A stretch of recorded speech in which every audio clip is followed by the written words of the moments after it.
Welcome to the Conquest, and we are here with Scott Liston, who is one of the head organisers of Armageddon and also the man behind First Contact Conventions. Scott, thank you for your time. No worries. Now, you are a fan. Yes. Yeah. Just a little bit. Yeah. So, what was your avenue into fandom? What were you a big fan of when you were growing up? Star Trek. Yeah. Although look, I remember everybody, everyone's got a doctor. Yes. You know? So I do remember Sylvester was my doctor. So I do remember going, and then I phased out of Doctor Who for a long time. But so I remember I was watching Doctor Who as a kid, and Star Blazers and Astro Boy and that sort of stuff. But Star Trek was always the big thing. So what was it that got you into doing conventions? Was it something you wanted to do, or was it something you fell into? I don't think anyone wants to do it. Yes, I want to get a lot of stress and a lot of worry. You see, you get people who go, what you do must be great. Let's do this with massive crowds, and they don't want to do it. You don't realise what goes into it.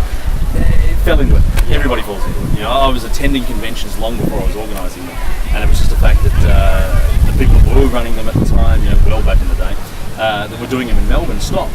So I started travelling to State, and then got friends with one of the organisers over there and went, are you going to bring them down to Melbourne at all? And I said, it's hard to run something outside of your own power base where you have staff and volunteers and your fans are. And which I totally get now. Yeah. Which is why I don't like taking these things on the road. But they helped me get initial contact details with agents and actors and whatever, and I went, okay, fine. So now I'm doing it, 10 years later now. So 10 years for First Contact Convention. Yeah. And 8 years for Armageddon. Yeah. So what's your favourite part about doing First Contact? That's your baby. That's the thing. It is. Closest to you.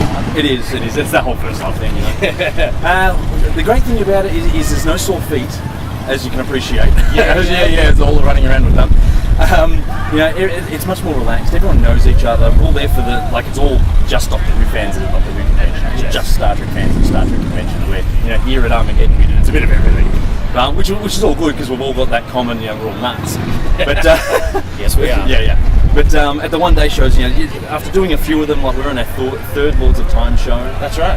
We're on our, when I get it organised, when the damn actors sign the contracts, we'll be at Oztrek 11, so it'll be my 11th Star Trek show, and I get a very good return rate on my attendees. I'm probably at 80 to 90% return rate. That's fantastic. So we all get to know each other, and it's that sense of community and family. So, and everybody's got numbered seats. So there's no 4-hour lines. It's no, it's fine, and everybody gets it. We've never turned anyone away from the door. We've never turned anyone away from the door after a photo. Where are these larger shows? That can happen. Yeah. Because it's just the nature of the beast. And the time runs out. Yeah, and it's because they're just two different animals. Yeah. Where I know that we cap them at 300 people. That's all we have, and we know that I can get through 300 photo ops. Pete can run through hour and a half. Yeah. So I know that to budget my time accordingly. So it's a lot easier than these where with 30, 40, 50 celebrity guests, you've got to go, okay, I need to just an hour photo op, that's all you've got. Yeah. So I know I can only do 200 of that guest, and that's it. So, but we pre-sell all our photo op and autographs through a ticketing type system. Yes. So they can just cap those numbers. Yeah.